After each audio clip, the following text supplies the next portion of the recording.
Hi, everybody. Welcome to today's edition of the Gamut Network. I mean, I know I say this every time, but I am so excited to hear the story that we are going to experience today. I think that you will be really interested in this amazing woman and what she has accomplished and what she is doing currently. So with that, I'd love to introduce Carolina to the show. Hi, Carolina. Hi, How are you? I'm doing great. It's great to be here chatting with you today and likewise with everybody else who's watching today. We are very excited to have you on the show, and you look so beautiful. So Thank thank you for adding some sunshine into our day today. I've had my caffeine, so we're good. Yeah, me too. I'm still going though. I think I'm going to have to go a little bit even further. Can we start with just hearing about your story, your journey, and the world of Carolina? Okay, well, the world of Carolina, I think, has always been a little different than most folks. I was born prematurely at 5 months, 3 weeks. So I was basically a miscarriage that managed to make it. And as a result of that, I have cerebral palsy. So you were born almost 4 months early. Almost, yeah. Holy cows, you're a miracle. You could say that. I mean, I was born weighing about 2.5 pounds, which, to put it into perspective, it's about a large plastic bottle of Heinz ketchup. That is really spectacular. So now you were born with cerebral palsy. And Yes. can you educate our audience a little bit on what exactly that means? What are the effects of cerebral palsy? Okay, so there are different types of cerebral palsy, but the kind that I have is called spastic cerebral palsy, which normally we call it CP for short. And what that does is it makes my muscles chronically tight. So what it feels like is essentially like that feeling that you get after an intense workout, that kind of cramping. That's how it is all the time. I thank you for that description, because I think that can really help people understand exactly what it feels like. One of the other things that it does is, because I am so spastic and there's a lot of muscle atrophy because there is brain damage involved with the condition, is that I do have to use a walker to get around, which I call my Rolls Royce. I love it. What makes it a Rolls Royce? Well, see, I kind of treat it like an accessory. I'm like, if I have to use it, I may as well do it with flair. So I choose all types of different colors, and occasionally I'll match the stuff to my outfits. I love it. That's brilliant. That is like an accessory. That's very fashionable of you. Yeah. So I'm like, if you got to do it with flair. I couldn't agree more. That's how I live my life. So I'm right there with you. So now, how old are you now? I'm 36. 36. Okay, so take us back to your journey growing up in terms of your schooling. Did you go to public school? What was that like? I did go to public school. I grew up in the Little Village neighborhood in Chicago. I actually currently live in Colorado Springs. Oh, beautiful. But growing up in Little Village was pretty interesting because I went to a school that was pretty advanced for its time. I went to what I call a mixed school, which was, there was basically no segregation, no distinction between the kids who had disabilities and those who didn't. And so, everybody kind of just was together in everything, and you weren't treated any differently, which is a lot different from most schools even now.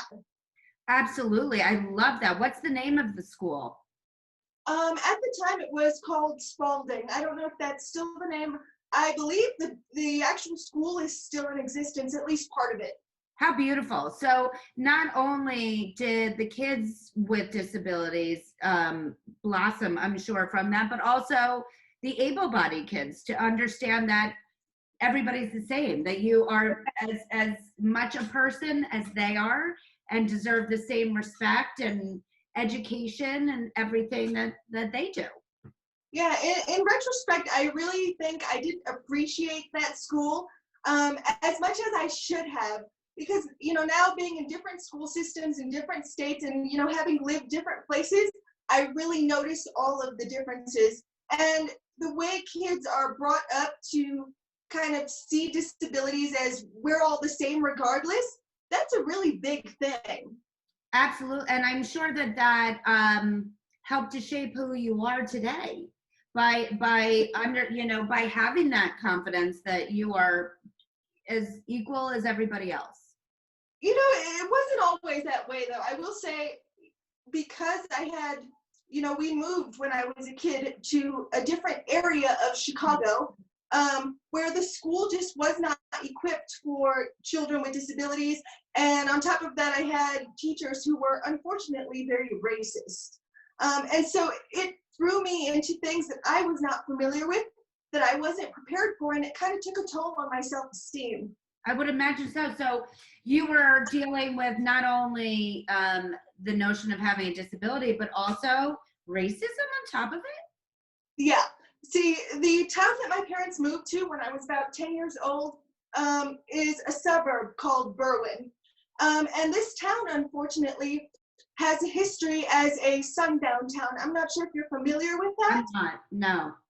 Okay, basically a sundown town is, back years ago, if you were Black or of any ethnicity other than white, you would be subjected to various acts of violence, even murder at times, for being of that ethnicity if you were out and about in that town past a certain, time. So and that still exists today? It doesn't today, but because those things carry over and the old timers kind of grow up with that mentality, yes, it carries over, unfortunately. Like the teacher at the time that I experienced the racism with, she was hitting retirement age. So she was about 70-ish, and she grew up with that mindset of, if you're Latino, if you're, Black or any other ethnicity that's not white, then you're subpar, basically. Wow, that is a lot to absorb on. And how old were you about during that time? At the time I hadn't yet turned 10, so 9 going on 10, very close. It's a lot to handle at that age. Especially just even the two separately would be a lot to handle.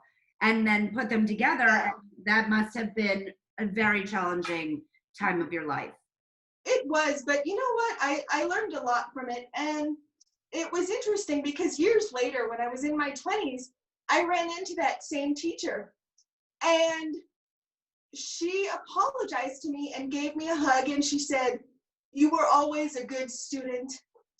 And so, that really got to me. It was probably one of the most heartfelt apologies I've ever received. But, that kind of tells you how the human conscience works, because she carried that with her all of those years. Right. It's an excellent point. And I'm thrilled to hear that she acknowledged her behavior, and that you were able to have that moment together. I think that's really extraordinary. It was really nice. I mean, I was never expecting something like that. You don't expect to run into someone who mistreated you 15 plus years later and receive an apology. Right. And to your point, she clearly carried that with her for a very long time. So you made a true impact on her and her behavior, and hopefully she has learned from it because of you. I believe so, because I don't think that apology would have come about if she hadn't felt it. Yes. She could have just walked by me, pretend she didn't remember me or whatever the case, and that would have been the end of it, but she didn't.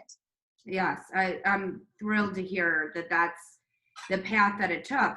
So then take me through high school and college, and because I want to lead up to where you are today, because it's really exciting.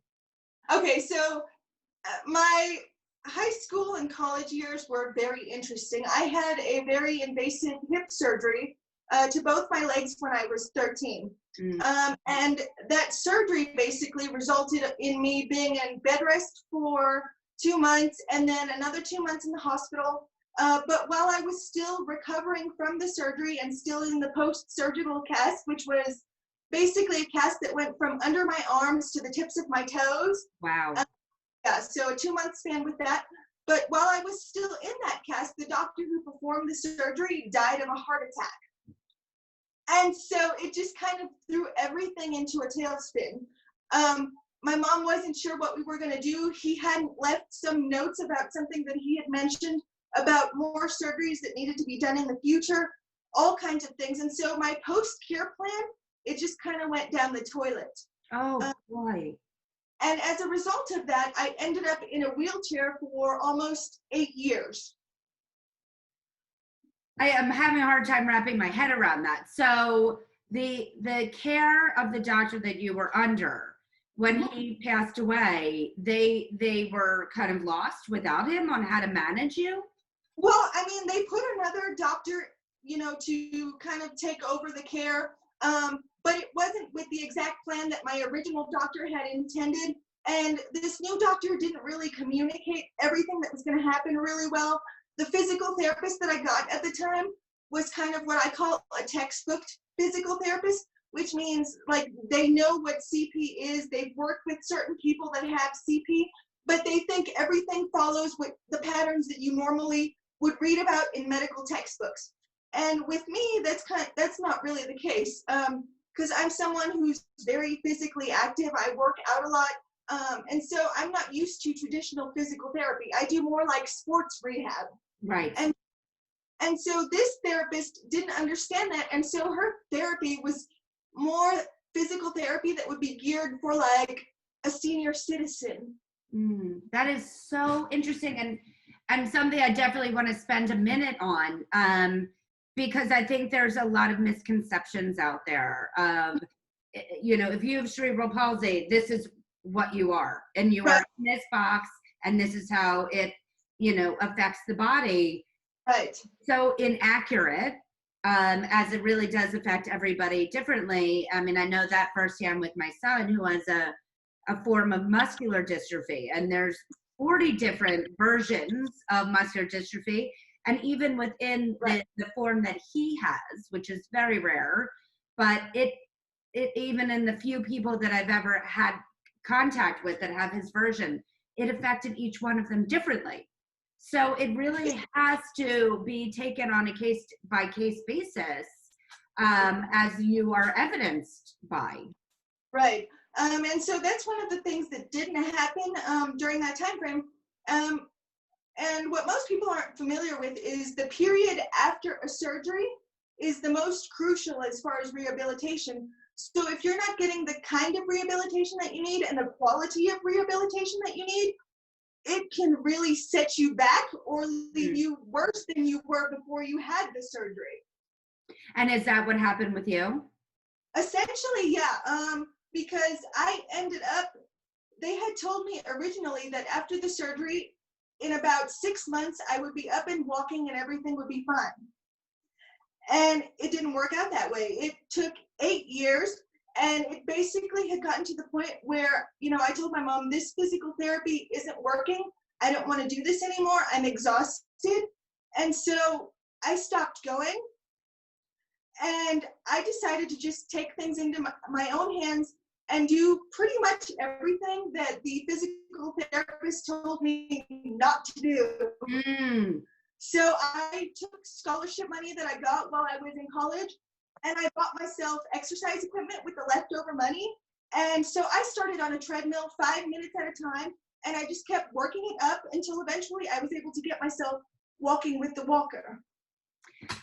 How spectacular is that you knew what you needed? And that's a really powerful notion that because sometimes I know myself included, you want to rely on those that are professionals in a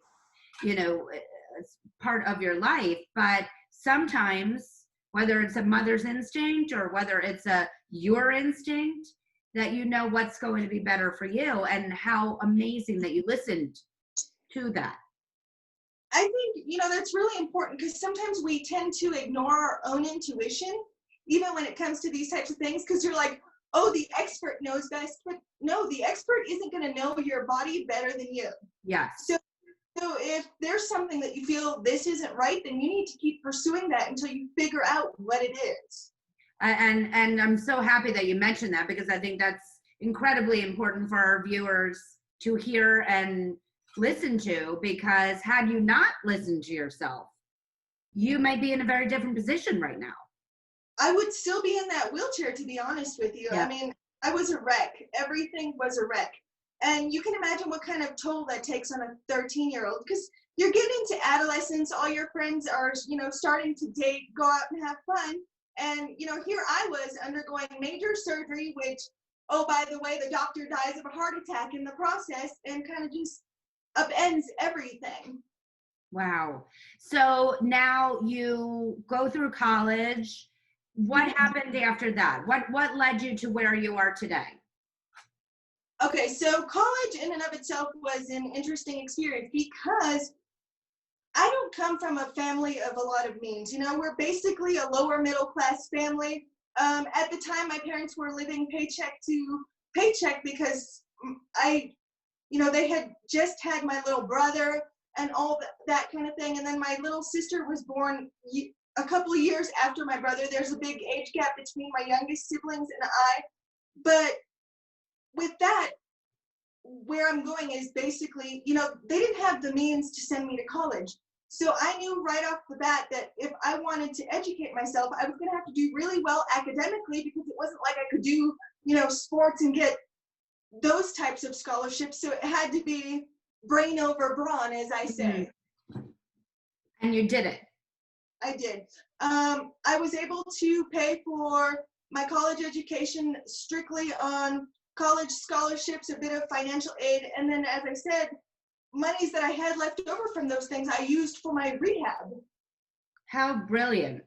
And so you advocated for yourself. You knew at a very young age that what you needed to do to further your education. You knew what you needed to do to further your physical health.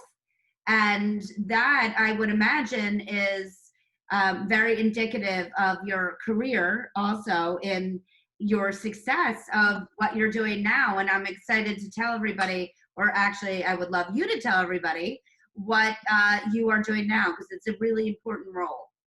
Okay, so currently I work with the U.S. Department of the Army. I'm a plan specialist. I was actually just recently promoted in February, so I'm super excited about that. I've taken on a lot of new responsibilities, a lot of different challenges. Currently for Fort Carson, I manage about 6 different programs for Garrison, one of which is our customer satisfaction system, so you can imagine how that goes. But it's very involved. It's something that I really enjoy, and I've been fortunate that not only have I had opportunity to work with the military for the past 5 years, but I've also had the chance to do a lot of different things with media communications, translation, writing, and all of those things that I really, really love. Do you think that your experience, not only with cerebral palsy, but your experience with racism, etc., do you think that shaped who you are today and made you as successful as you are? I think it did, because in a lot of ways it really makes you stronger. You learn to develop that thick skin that honestly in life you really need, because you can't, as much as we would all love to go through life with those rose-colored glasses, that doesn't always work in your favor. You have to understand there'll be times where you need to adapt, where you need to deal with problems, and stuff's not going to be rosy all of the time. Absolutely. Couldn't agree more. And I think you are living proof of that. And also what you can do in your lifetime. And that's really why I started this show, to show that people with disabilities are people and successful. And what you have carved out in your life is really so commendable and amazing. And it's been an honor to have you on the show. But before we go, I'd like to ask you one final question that I ask all of my guests.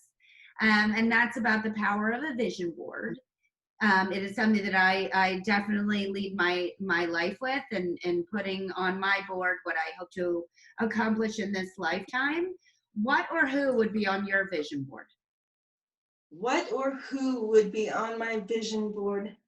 I've never really thought of that. I mean, I do set goals for myself. One of the things that I really love is travel. I think getting that experience, that awareness of different cultures is important. And so I think on my vision board, I would include pictures, probably a lot of different destinations and a lot of different people. I love it. And what would be your, if you could snap your fingers and go somewhere in the world, where would it be? You know, I'm very fortunate in that in recent years, I've had the opportunity to travel quite a bit more. And actually, some of the upcoming trips that I have planned for this year, you know, keeping my fingers crossed, Me too, for you. is traveling to Greece and Egypt. So I'm excited about it. I hope that that comes to fruition. And if not, when it was supposed to be, it'll happen. I believe it. I hope so. Carolina, it was so wonderful to have you on the show. Thank you for sharing your story. Your spirit and your drive is incredibly commendable.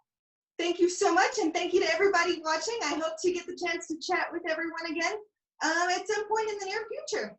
Wonderful. And if they wanted to chat with, how did they get in touch with you? Are you on Instagram?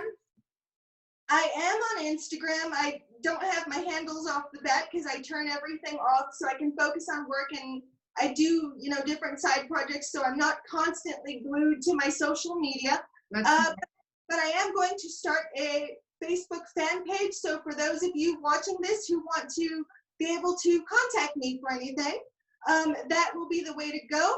I will have, you know, my contact info probably put below this interview after the fact. So if you guys want to keep in touch, you can.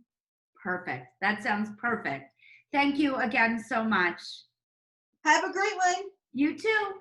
If you would like to be on the Gamut Network, please email us at talent@gamutmanagement.com and tell us why you'd be a great guest.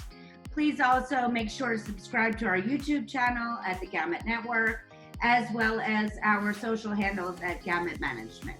Thank you again. Thank you. Bye.